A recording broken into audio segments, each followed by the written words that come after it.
Saya Joy Christian. Pada kesempatan kali ini saya ingin membahas tentang perkembangan isu kekinian konsep dasar advertising. Sebelumnya saya ingin membahas tentang pengertian advertising. Advertising yakni komunikasi berbagai ide mengenai produk atau jasa untuk para calon konsumen dengan menggunakan alat yang berupa tulisan ataupun simbol. Jadi, iklan dapat digunakan untuk meningkatkan penjualan produk atau jasa. Selain itu, iklan juga dapat digunakan sebagai pengganti bagi para perantara atau jasa.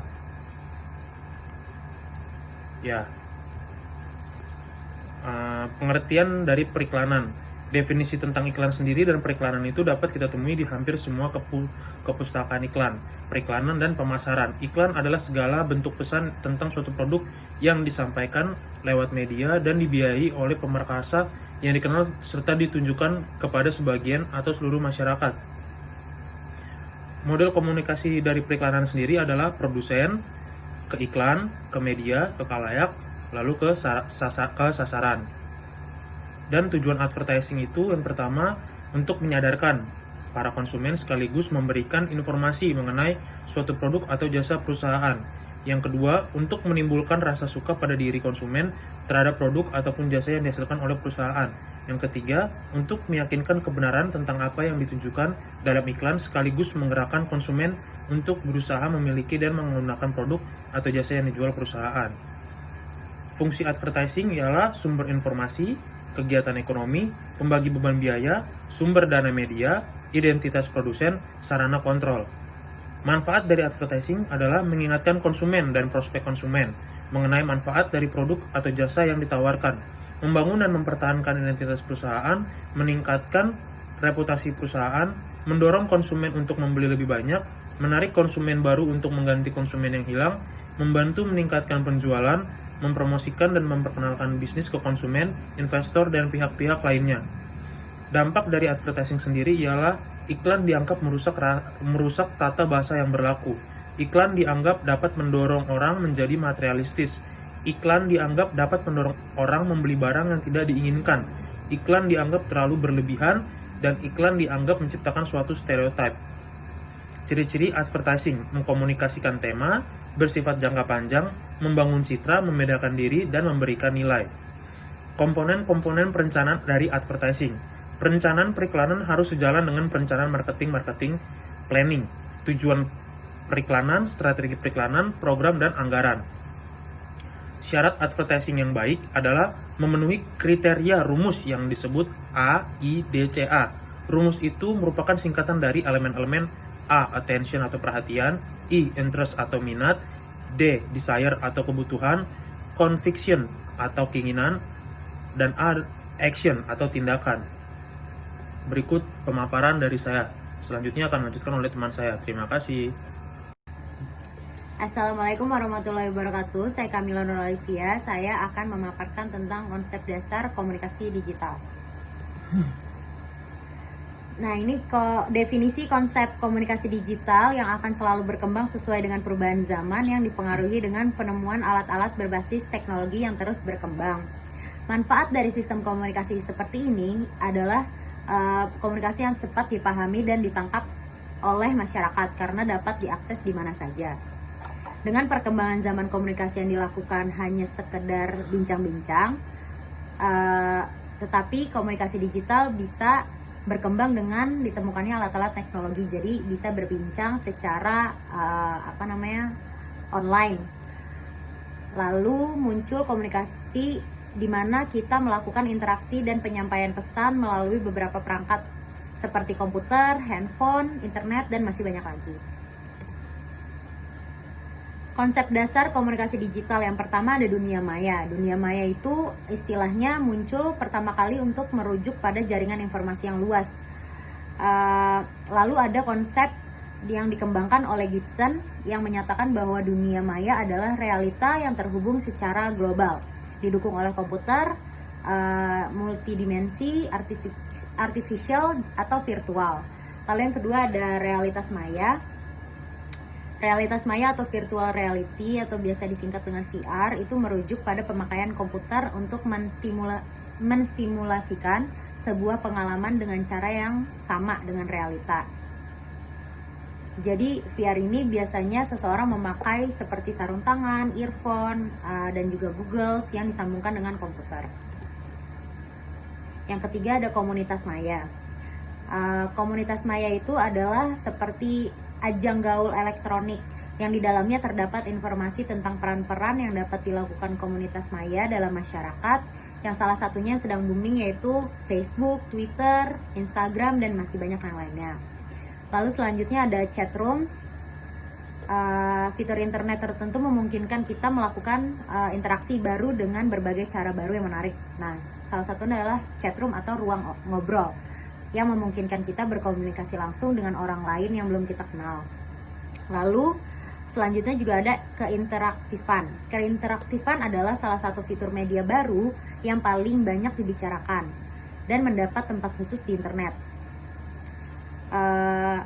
Dua peneliti, Lewis dan juga Lincoln, menyatakan bahwa interaktivitas pada World Wide Web memiliki dimensi penting, yaitu daya hibur seperti permainan dan juga kuis-kuis yang dapat diikuti partisipan. Pilihan yang Assalamualaikum warahmatullahi wabarakatuh. Nama saya Diki Ramadhani Purba.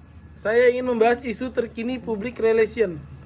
Public relation adalah proses interaksi di mana public relation menciptakan opini publik sebagai input yang menguntungkan kedua belah pihak dan menanamkan pengertian, menumbuhkan motivasi dan prinsip publik, bertujuan menanamkan keinginan baik, kepercayaan saling adanya pengertian dan citra yang baik dari publiknya.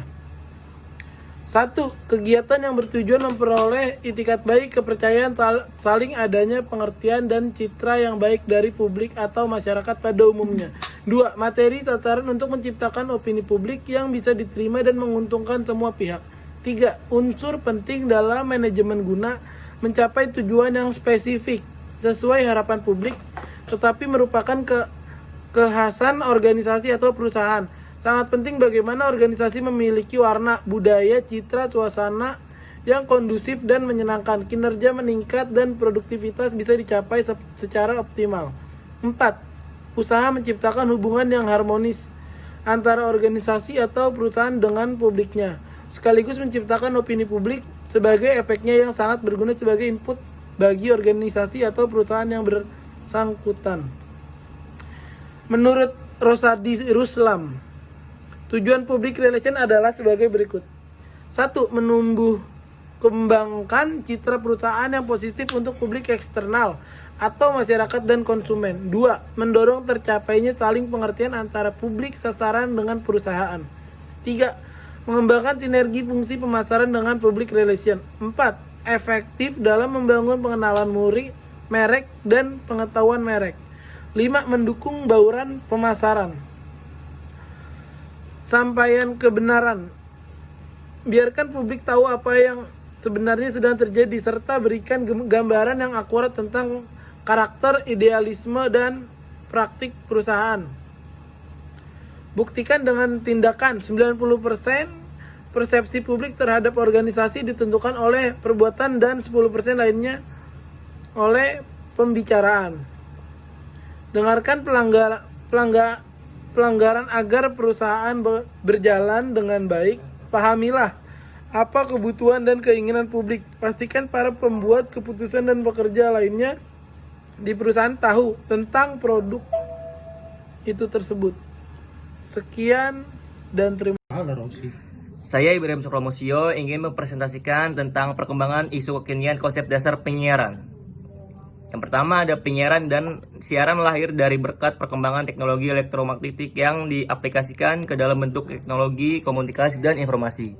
Selanjutnya, dibuatlah bentuk mekanisme komunikasi yang terjalin antara manusia yang terhubung melalui suatu pancaran gelombang elektromagnetik oleh transmisi pemancar. Stasiun penyiaran secara teknis harus memiliki 3 fasilitas pendukung, yaitu menara atau antena pemancar, studio, dan kantor pengelola. Ketiga, fasilitas tersebut harus berada di satu lokasi yang sama. Banyak juga stasiun penyiaran yang memiliki studio atau kantor terpisah dengan pemancar. Ini terjadi karena masing-masing fasilitas terkadang membutuhkan kondisi tertentu yang berbeda. Penyiaran merupakan proses komunikasi suatu titik ke audiens, yaitu suatu proses pengiriman informasi atau isi pesan dari seseorang atau produser kepada masyarakat melalui proses pemancaran gelombang elektromagnetik atau gelombang yang lebih tinggi. Proses ini dapat berubah siaran radio ataupun televisi. Sedangkan istilah sebagai output penyelenggara penyiaran baik melalui media radio maupun televisi, media penyiaran memiliki fungsi yang sama dengan media massa lainnya, yaitu mendidik, menginformasi, menghibur, mempromosikan, menjadi agen perubahan sosial, dan melakukan kontrol sosial serta mentransfer nilai-nilai budaya. Setiap acara yang direncanakan, diproduksi, dan ditampilkan kepada khalayak dengan isi pesan yang bersifat edukatif, informatif, persuasif, dan komunikatif. Lalu, dalam bisnis penyiaran diantaranya, stasiun berjejaring yang terdiri dari beberapa stasiun penyiaran sejenis dalam upaya meningkatkan pemasukan dana dan pemasangan iklan.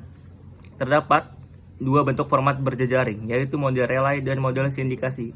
Model relay dilaksanakan dengan menerus pancarkan sebagai program yang tetap maupun tidak tetap dari stasiun induk yang menempati slot waktu tertentu. Jadi relay program disiarkan pada saat yang bersamaan.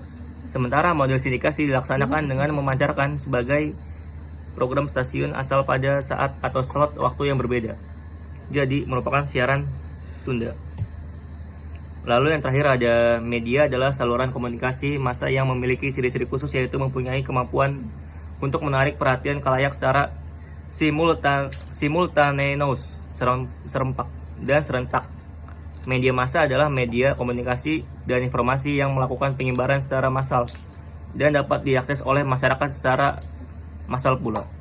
Media massa juga merupakan institusi yang berperan sebagai agent of change, yaitu sebagai institusi pelopor perubahan. Nah, selanjutnya slide berikut akan diteruskan oleh rekan saya. Terima kasih. Ya, saya di sini Novaldo Pratama akan menjelaskan tentang perkembangan isu kekinian dari konsep dasar PR.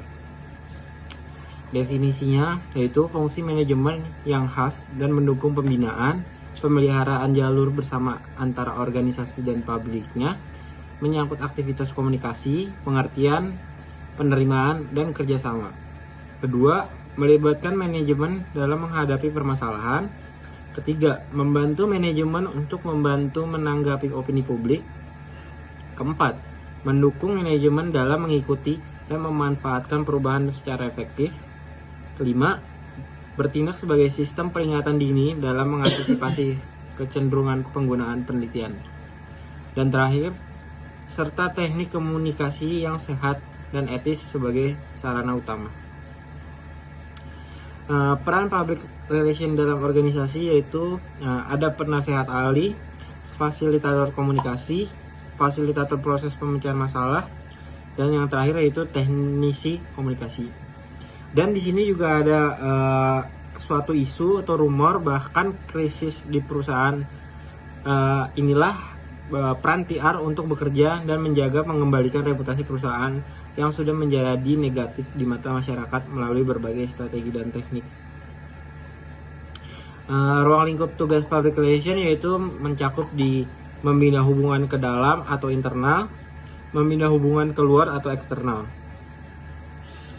Dan tugas public relation sendiri yaitu ada programming, relationship, writing and editing, information, special event, production, speaking, and evaluation. Proses public relation sendiri yaitu ada fact finding, what's happening now, planning and action plan, what should we do and why. Yang ketiga, communicating and action, how do we do it and say it. Dan keempat yaitu evaluation, yaitu how do we do. Nah, di public relation pada organisasi non-profit, tujuannya yaitu memberikan informasi tentang tujuan-tujuan dan pelayanan yang tersedia, menanamkan kepercayaan dan kebaikan, kejujuran, dan pengabdian kepada publik. Langkah-langkahnya, melakukan hubungan dengan pers, melakukan hubungan dengan penduduk setempat, membuka pusat informasi siaran tertulis, citra, kewibawaan, pameran umpan balik pemuka masyarakat.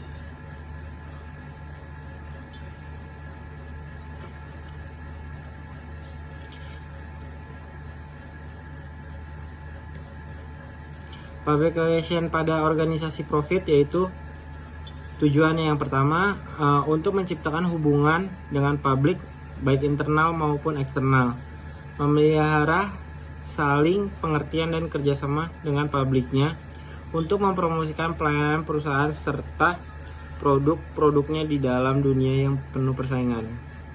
Langkah-langkahnya yaitu mengadakan hubungan dengan komunitas, terus hubungan dengan pers dan hubungan media, hubungan dengan konsumen, hubungan dengan opini leader, dan memulihkan krisis tersebut. Sekian dari saya, Navalul Pratama. Wassalamualaikum warahmatullahi wabarakatuh.